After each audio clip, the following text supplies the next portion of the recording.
O nosso procurador-geral, o doutor Regis, leu a petição inicial.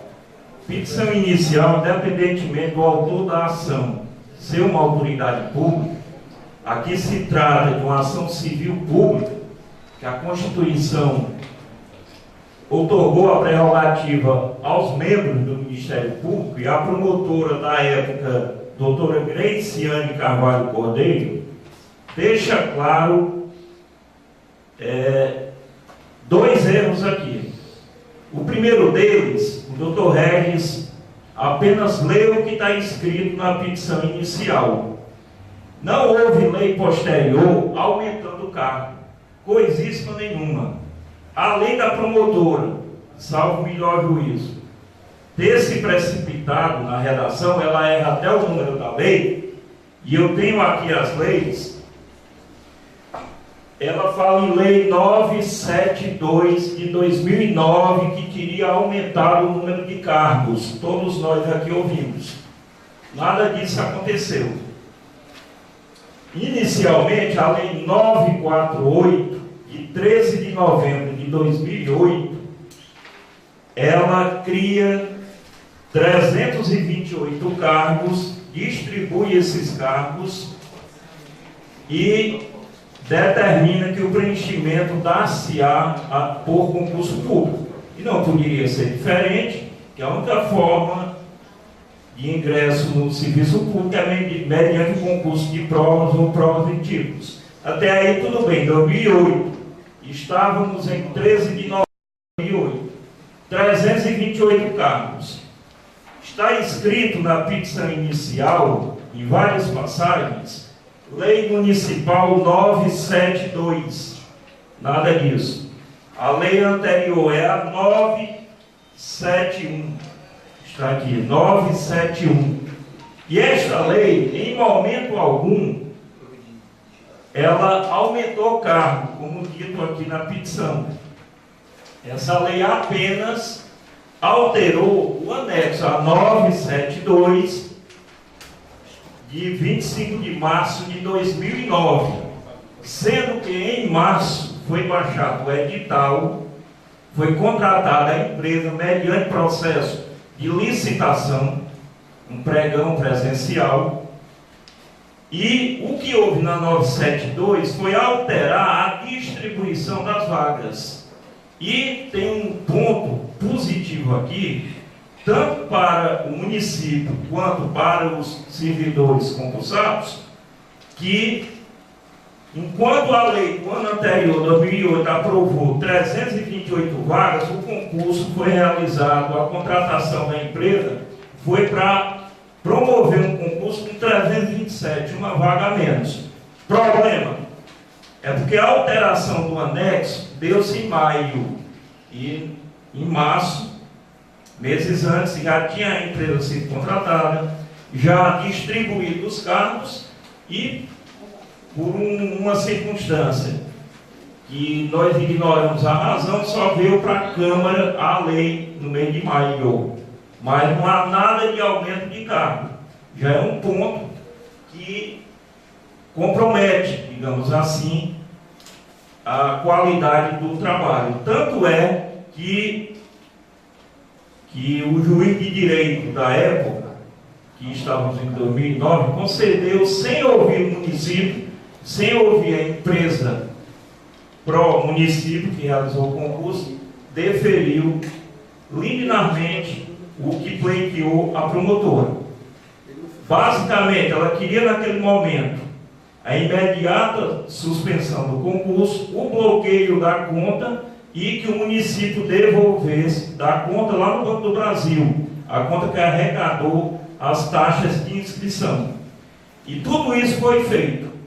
A Procuradoria, na pessoa do Dr. Baltazar Pereira, era o procurador-geral da época, recorreu imediatamente. Trouxe no recurso a questão de alguns erros técnicos, a que a gente atribui até mesmo talvez a pressa da autora da ação, com todo respeito, mas nada justifica, até porque nos autos estão anexadas as leis, questão de errar o número, até que ia irrelevante. Convenhamos. Agora, dizer que lei posterior teria aumentado o número de vagas e que, portanto, a empresa tinha que anular a licitação por conta disso, porque o concurso a empresa queria ser contratada para um concurso com um número X e o município queria realizar o concurso com um número superior. Nada disso aconteceu. Muito bem, a Procuradoria recorreu e, numa instância superior, a presidência do Tribunal de Justiça, na pessoa do então desembargador Hernani Barreira Porto, do jeito que a juíza aqui fez, sem ouvir ninguém, deferiu a liminar, tal e qual o Tribunal de Justiça, analisando os argumentos trazidos no recurso, também deferiu e tornou sem efeito a liminar. Eis a razão do concurso ter continuado normalmente. Até porque, num primeiro momento, a promotora, e aqui o pedido dela principal, era de esquecer o concurso, devolve o valor da inscrição. Mas aí, ligeirinho, perdeu-se o efeito jurídico dessa medida. E o que é que está acontecendo hoje? Dessa liminar do tribunal, poderia a parte vencida ter recorrido, tem instância superior. Aqui poderia ter ido ao STJ e até ao STF. A matéria concurso público, ingresso na administração pública, é constitucional. Em sendo constitucional, teria ainda duas instâncias, finalmente o STF. E houve uma certa acomodação que hoje,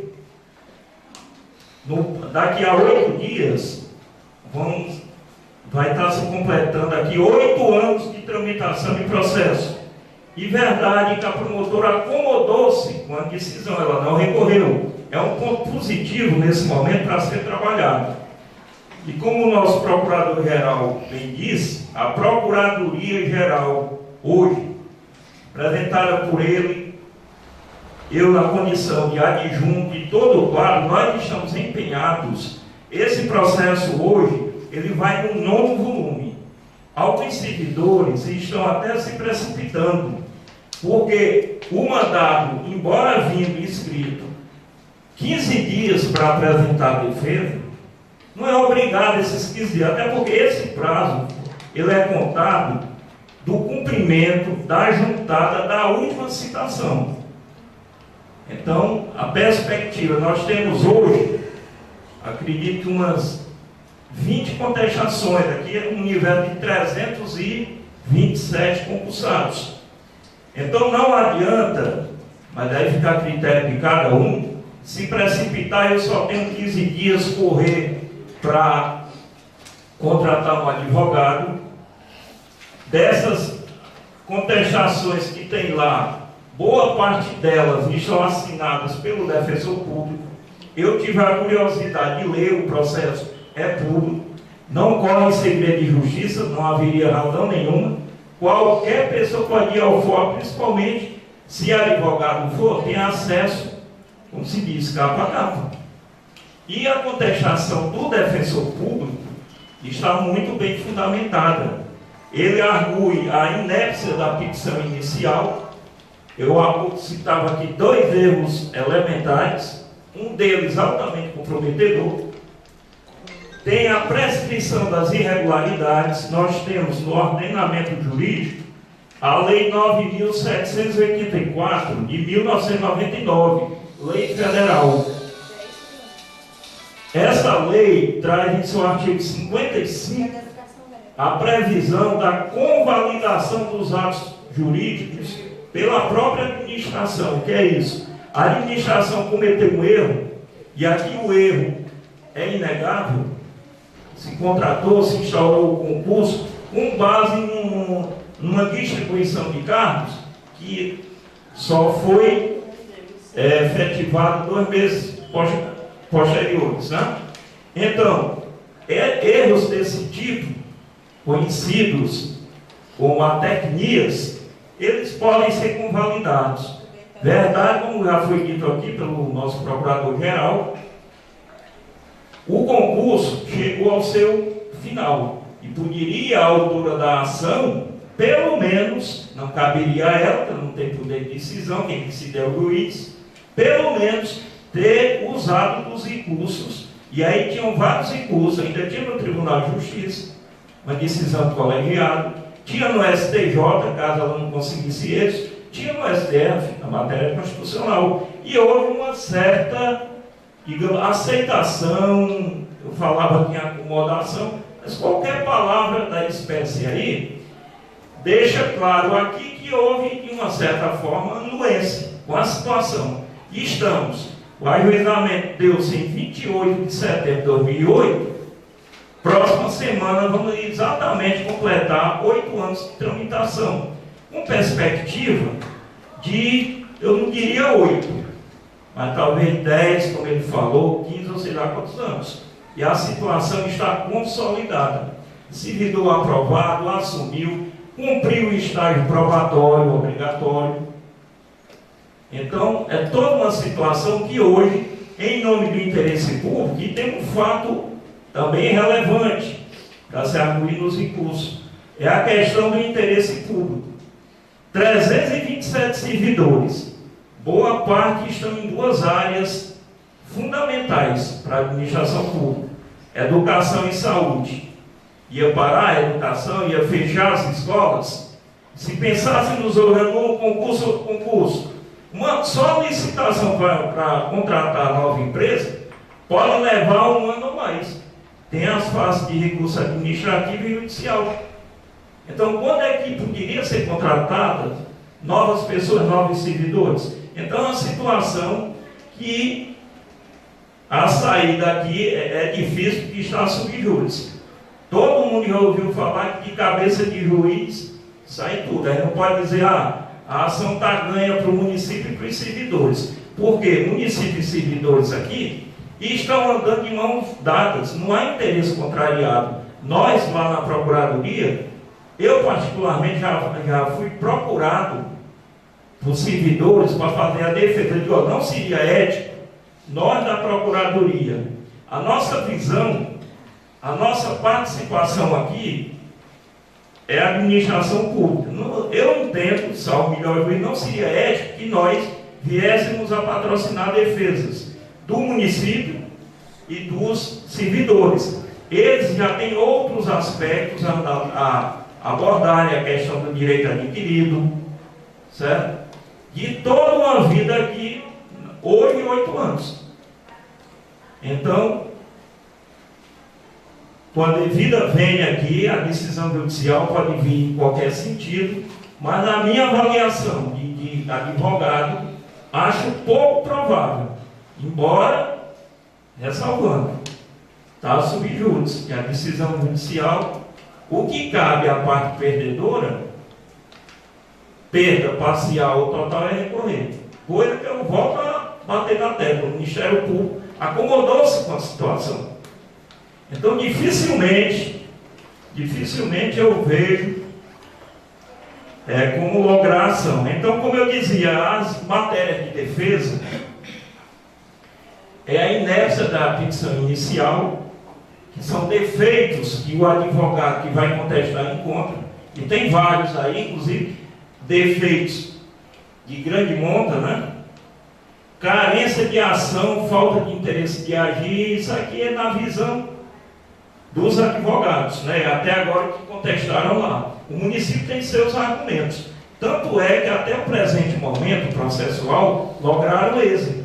Nós derrubamos a liminar rapidamente, sem nem ouvir o Ministério Público. Lá na presidência do Tribunal de Justiça, uma instância qualificadíssima. O principal aqui, para encerrar, é porque o Ministério Público, em momento algum, ele cita sequer indícios de favorecimento de fraude. Porque o que se ouve falar nas decisões judiciais é quando aquele concurso é tido como suspeito. Essa empresa aqui é acostumada a promover concurso, já recebe a relação dos aprovados. A gente ouve essas conversas aí, Brasil afora. E nos autos, 9 volumes, não há uma passagem sequer do Ministério Público dizendo que houve fraude no concurso, e mais ainda, sequer na licitação. O que há é uma tecnia. Não sei se eu consegui deixar claro para vocês, mas qualquer tribunal de contas, qualquer órgão de controle, vai ver com a tecnia. E eu tenho uma lei federal que prevê a correção dessas atecnias. E o mais aqui, o que o Ministério Público trouxe para os autos, problemas na licitação. E estranhamente aqui, que quando há problema em licitação, fraude, ou o administrador, o gestor público contrata sem licitação, a própria lei que regula licitação e contratos administrativos, Lei 8666, ela traz lá uma seção com as punições, multa para o administrador, e as penas lá do Código Penal, detenção e reclusão, dependendo do grau de irregularidade, de ilegalidade. E estranhamente, está aqui a petição inicial. Não há um indício, uma vírgula sequer, digamos assim, sobre existência de fraude, quer na licitação da empresa, convendo que deu-se de forma irregular. Na prática, colocou-se o carro adiante dos bois. Não há ilegalidade nem no processo de contratação do Instituto Pro Município, que também está no polo passivo. São três demandados: município, o Instituto e todos os servidores aprovados. Então, creio eu que uma visão muito particular, com a ressalva de que a questão está subjúdice e estamos preparados para qualquer decisão. Creio eu que dificilmente logrará êxito. E que os servidores, numa palavra final, não precisa ninguém se precipitar, que só tem 15 dias. São 327 aqui para serem citados. Eu acho que demandará, se não anos, pelo menos meses e meses aí para frente.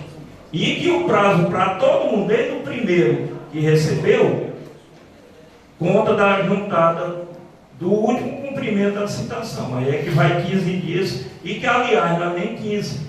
Como tem advogados distintos, tem o defensor público, que já tem várias defesas lá juntadas, tem vários advogados particulares, esse prazo é dobrado, ao invés de 15 são 30 dias. Então, numa palavra final, 327 servidores públicos, dentre os quais nós temos pessoas aí no staff da administração atual. Nós temos a subsecretária de Ação Social, Socorrinha, né? E repito, o processo é público, aqui a gente, qualquer pessoa pode folhear. Socorrinha subsecretária, que interesse queria a administração atual, e não é só o fato dela ser subsecretária, porque muitos servidores estão em altos cargos da atual administração. Não passaria nem de longe pela cabeça do senhor prefeito atual, como o doutor Regis bem evidenciou, em corroborar com o intuito aqui do Ministério Público de anular o concurso. Ao contrário, tem que preservar para que a administração continue funcionando. Aí que resta aqui agradecer à mesa diretora, especialmente ao presidente Irã, pelo convite à Procuradoria para participar dessa audiência. Se eu não fui claro, perdoe-me, nós nos colocamos à inteira discussão. Só não acho ético a gente assumir o patrocínio de defesas individuais. Mas tem os sindicatos, eu até acharia conveniente que o da educação, a APEOC, o da saúde, que é um sindicato fortíssimo também, eles assumissem, se não do grupo total, mas pelo menos de um conjunto de professores, a APEOC. Eu acho que aí só reforçaria a argumentação. Vários advogados, cada um vai ter uma visão diferente, olhar, detectar e saber impugnar as colocações do Ministério Público com todo o respeito. Começa pelo compromisso com a verdade, né? Aumento, nunca jamais. Indício de fraude não tem, por aí vai. Então, deixando os agradecimentos, colocamos à disposição de todos, os senhores vereadores e vereadoras, caso queira fazer alguma indagação.